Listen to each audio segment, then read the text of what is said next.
My name is Fraser. My name is Mark. And we are the hosts of the geekiest show alive. To the outside world, we're ordinary geeks. But in the Fab International Studios, we talk comics and find other geeks just like us. This is Geek of the Week.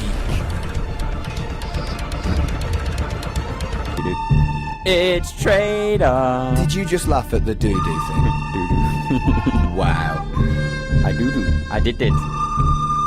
Just know, get your comics from wherever Get you your store comics them. from your places of origin for your comics, yeah, wherever they are, really. Now, this is Trader, the part of the show where it start off great with the intro and do the whole "It's Trader" and then just sort of mumble towards the end and just do a little bit of every week, gibber and jabber. But yeah, so Trade Off is the section of the show where Mark and I do a bit of book swapping. It's sort of like a book club, but we like to call it Trade Off because it sounds a bit more tradey. Yeah, a bit more comic booking, a little less like we're two old days with our sips of tea and biscuits. Book groups aren't for old ladies. I've been in lots of book groups over the years, and I'm not an old lady yet. Well, some would disagree. Rude. I would disagree. Rude. Bloody millennials. But yeah, so Mark and I have different opinions. They're sort of melding into one with this show. No, yeah, they are. Admit it, you were the one who said this. I was, but then we had polar opposite opinions about that Shazam trailer. If you call yeah, but I'm talking about like book interest and reading stuff. I didn't enjoy the Shazam. And then when he watches Shazam, he'll realise that he was wrong and he'll be like, now it all makes sense. Either that or go, I've been spending too much time with Fraser because I actually enjoyed that. We'll end up having a fight over Shazam. Either that or you'll be like, have I got Stockholm Syndrome or did I actually enjoy Shazam? I think I've been spending too much time with Fraser. No, we're not talking about Shazam. We're talking about Trade-Off. We are talking about Trade-Off. Tangent Tornado, which is going to be awful on the YouTube because people are going to click on wanting to know about Monstress and be like, why are they talking about this? Meh. Especially if I, post it very, very late. Care. I care. Good. I care, YouTube Monstress. listeners. I care about all Monstress. Now, talk about Monstress. I haven't talked about what Trade-Off is yet. Oh, that's true. So Mark and I have different opinions. We do. So I will give him a book that I really like, and I think he will like too. And he does the same to me. And sometimes most of the time, we do like that book. And sort of our tastes have melded into one. I think we both fused together. I think we both do deliberately throw ringers in there that we know that the other one won't like. Oh yeah, when I did Justice League vs Power Rangers, I just had to check. I just had to check you weren't lying to me. To be fair, the ones I've put in that I thought you wouldn't like, that I thought would be too scary for you, you've ended up loving. So I'm going to have to up my game and find something you'll hate. Well, they were too scary. They were very scary. They were. It took a while, and this one is a perfect example of this. This is another... So you're the cutest fraidy cat, you know. It's International Women's History Month, so we're doing like books with strong female leads most of the time, or like strong female curators, and this has got both in it, which is really good. And it was Mark's book to give to me, and it was Monstress. And interesting little bit of history. Mark gave me this book many years ago. Maybe I did.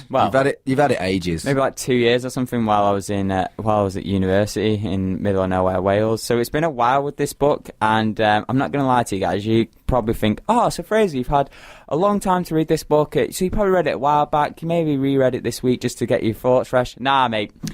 Read this all yesterday.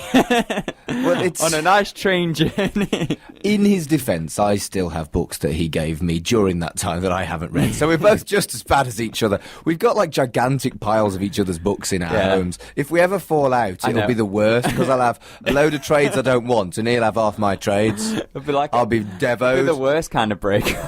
Give me back my Descender, you bum. Oh no, mate. If you had some of my Ultimate Spider-Man, I'm sure you sent me Descender. I would definitely steal it back from you. I wouldn't care. I wouldn't even care if we're not talking. We'd fall out, but then we'd like, can I go and have my comic books back, please? I'd do like a mini... And then we'd fall out again. Yeah, we do that mini thing. You know when people are like, no, we're just on a break. I wanted to... And then once you get your stuff back, no, we're done. I don't want to fall out. But that's not going to happen. Let's be friends That's not going to happen. Pinky promise. You just need to accept that you're going to enjoy Shazam.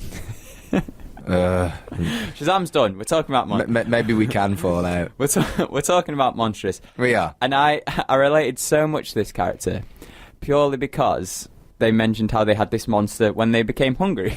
And I was like, I identify highly with that, because hangry is a serious condition. And it's it's so bad.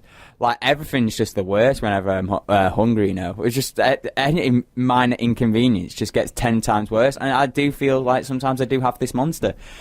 So, yeah, I was like, fair play. And my monster, I just want to point out, does not kill other people or seriously injure people, and so we're all good on that point. I don't need to be constantly fed. It's just, you know, it just puts me in a better mood when I've had a bit of food. But I did relate highly with that. I liked the sort of relationship they had between the monster and her. It was that split of who actually has the power here. Because the monster was convinced it was her, because, you know, the monsters, it talks about how it's like a generational thing, and it's had different people it's took over, and she was like, oh, but you are different, you seem to have some power over this. What I love about it is it's kind of a metaphor for fighting between who you are and who you want to be, and your baggage that has damaged you. 100%. And I think it's really cleverly done, because everyone wants to be a better person than their baggage allows them to be, and we've all got it. People who say, I've got no baggage, the fact that you think you've got no baggage is baggage, mate. I think it's so... It's such a nice metaphor. It's so well done. Oh, I'm going to stop. I'm just going to gush about this book. So you carry on first, and then I'll allow you to gush. A gushing geek. This book. Love a bit of alliteration over here. Yeah. But enjoyed that dynamic. It sort of reminded me of like to always bringing it back to Spidey, of course. It reminded me of the Venom with Eddie Brock sort of situation. Yeah, like there is. Yeah, I'll give you that. There was that thing of when the monster was saying that they were hungry and stuff like that, and I was like, oh, it's always funny and we wanted more humans and stuff like that, and there is that bantery dynamic between them. It's like because she offers us someone who's like, oh no, it's not much of a feast, and she goes, well then clearly you're not that hungry, and then the monster goes back, oh, you're just lazy. And I liked that sort of, again, that relationship. I don't think they're going to go down the path they did with Venom, where it's like, oh no, chocolate feeds their hunger, not humans. That's a very funny... It was when they were making him more into a hero, and it's like, we can't really have a hero that eats people, so chocolate is the solution. Yeah, 90s or noughties comics for you right there. But this Monstress one, obviously... The monster's a monster, and no amount of chocolate is going to solve that. It's all about eating those different species, and that's what I wanted to talk about as well. Was they had this beautiful double-page spread talking about the different species, and then it established the world, like the humans, the ancient ones, and sort of like the different animal type characters. I really enjoyed that, and I enjoyed the like mythos in this book. At the beginning, you know, she's sort of like.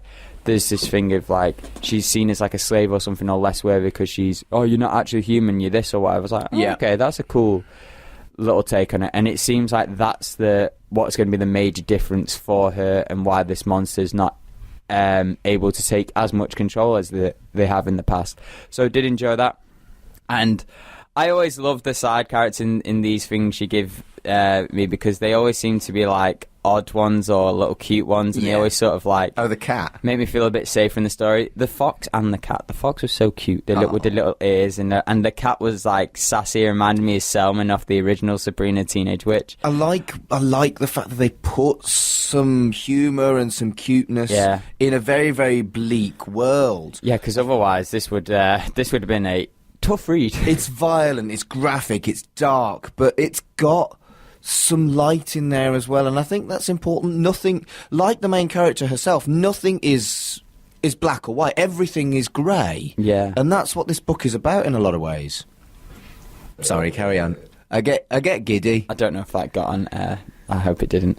What? But yeah, I did enjoy that, and it's always nice to have a little bit of light in the darkness. And you know, there's that Dumbledore Did quote. you like the little last page stuff they did? The last humorous page? I loved that. When it was like a famous lecturer once said. With the cats. I also liked, the cats with so many tails. Yeah, that was good. The more tails, the more important the cat is. I liked in some of the first issues, I think it might have just been the first issue of the trade. It was, what was it? It was, what do the poets say? And then they just kept swearing. I was just like, all right. It's like, poetry. Did you know, you probably knew this, I had this stark revelation, and it's a potential tangent tornado here, so after we say this, we'll let you gush more about the book to balance it out. Poetry doesn't need to rhyme, which proper blew my mind. I found that out halfway through uni. I was like, what? I felt like I've been lied to my whole life. All my teacher said, yeah, poetry rhymes, and in my head I was just like, because I went into an open, this is just a funny story, I went into an open mic, one of my friends was doing their comedy on it.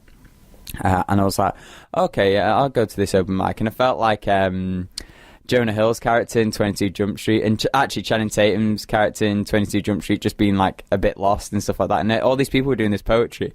And I turned to my mate Jacob, former co-host of this show, and I was like, dude, I don't want to tell them what they're doing here, but like none of these poems rhyme. And he was like, yeah, poems don't need to rhyme. And obviously he was a creative writing student, so wow, you didn't know that. I was like, what? And he was like, yeah. You know, you learn a lot while you're at uni. And I learned that poems didn't need to rhyme. It proper blew my mind. And according to this book, poems can have swear words in. Yes, they can. If the poets in this world are to be believed. Yes, poems can have swear words in. Let's talk about the art. Yeah. How pretty is this book? It's very pretty. I mean... It fits like I was saying, the mythos as well. It could have been yucky, because they do nudge towards manga, and I find... I don't know whether I'd have liked it to have been truly manga style. Yeah. But the almost the amalgam of Western and manga styles is just something very special. It's funny you mention that, because this did remind me of... I've delved into a bit of anime. Not a fully fledged weeaboo yet. Not that I don't want to classify myself as that just yet. But like watching Seven Deadly Sins... it's sort of like they have a very similar, like, it's all focused on the mythos here, and sort of like, you know, old-timey societies, or like different characters, almost like D&D in a way. Yeah. And it did remind me of that, and I was like, oh, okay. And then I was like, yeah, it's like, so when you say manga, it's like very interesting you say that, because like, oh yeah, it is, but it's comic booking. I wouldn't be surprised if we saw this in animation with a more anime art style rather than like... typical Western. Yeah, I'd be very interested to see an adaptation of this. I imagine it would be I want to say an anime, but it's obviously not an anime because it's not come from a manga, but an anime-inspired animation. I could see that it working as. Maybe not live action. I'd love live action of this. It would be cool. Be moody and dark, and you'd have like someone really cool cast. Mark Hamill probably would. Not Mark. Mark Hamill would voice the cat. Oh, Mark Hamill can voice the cat. There you go. He can. Oh, the little fox was so cute as well. Did you like the fox? Yeah. Oh. Because it's that gleeful innocence, and I like that when stuff's dark, because I'm like, right, yeah, and I'm with you on this. That. I mean, this book is clearly feminist, anti-racist, and focuses on the horrors of war and slavery, and makes you think, but there's no reason why you can't have a little bit of cute in there, and they get the balance really, really right, in my opinion. Yeah, for sure, because that was the thing, like, when I was reading through this, and it's been one of them, I will admit, like we talked about earlier in the show, I've had it for a while, and it's always been one of those things where, like, I've gone to start to read it, but then... You've lent me another, like, trade of something else, like Paper Girl. I think the first three you gave me were, like, Paper Girls, Outcast, and this. And I missed, this was very dark. Paper Girls was very more, like, light-hearted, you know, that young dynamic. Yeah. And then Outcast was dark, but I was, like, started to slowly read that. But then I think there was less and less Paper Girl trades out at the time, and I already read all the ones you gave me. So I was like, oh, I'll move on to Outcast. And every time I would go on to Monstress, you'd either send me another trade, or I'd be reading a trade myself. So I always felt bad for it being on the back burner. And I was just like, this was, like, my week to be like, no, you're finally reading this. And it's I'm glad I did. Yeah, I'm glad you did too, and I'm glad you liked it. But it was tough that first issue when there wasn't the cuteness and stuff like that. I was like, oh, this is just going to be very dark and a bit bleak, really. But it picked up, and yeah. I think when we do trade off, there are a number of books that I give you that I genuinely think you'll like, and there are a number of books that I give you that I absolutely adore, and stuff like this, stuff like Descender. Had you not liked it, I'd have been a little bit heartbroken. So I'm really glad you like it, because for me, it's an exceptional book. It's one of the books a few years ago that really got me back into comic books and really made me rethink my opinion on what comic books are. And what they can be. Yeah, exactly right. And this is a very special title to me, so I'm glad you like it. Yeah, comic books can be anything and everything. And it's I know that now. It's pretty cool, isn't it? All those people who say, they're just for children. Nah, mate. No.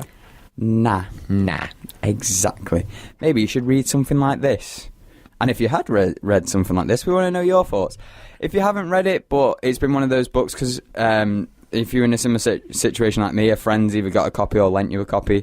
It's funny, I know people who've been lent this or been like, oh yeah, someone lent me that too, when I was talking about it in like cartoons and comic society I was a part of. People are like, oh yeah, I've read Monstress, or they've been like, oh, my friend's always trying to get me onto that. So I think it's got a lot of love. I think it's got still got quite a lot of hype, even though it's like into like issue 30 or so now. Yeah, I think it's a title that people know about, and it's one of those ones. Oh, I must read that. Yeah, do it. And if you're on that, I recommend it, especially this first volume. I'm not sure if I'll like go out my way to read more, but it was definitely nice to read it. It's just this, it's one of those things. There's so many comics and so many trades out, and it is good to just sort of delve in and try something different. Like, you know your own personal taste, I know mine, and I like. This is why I like this part of the show, Trade Off, and some parts of Polar Pass as well, because it's delving into a new area, and absolutely, yeah. So if you are one of them, check it out. If we've inspired you to check it out, let us know as well, because that's always a nice little bonus. And if you have checked it out, let us know what you thought. How much of this have you read?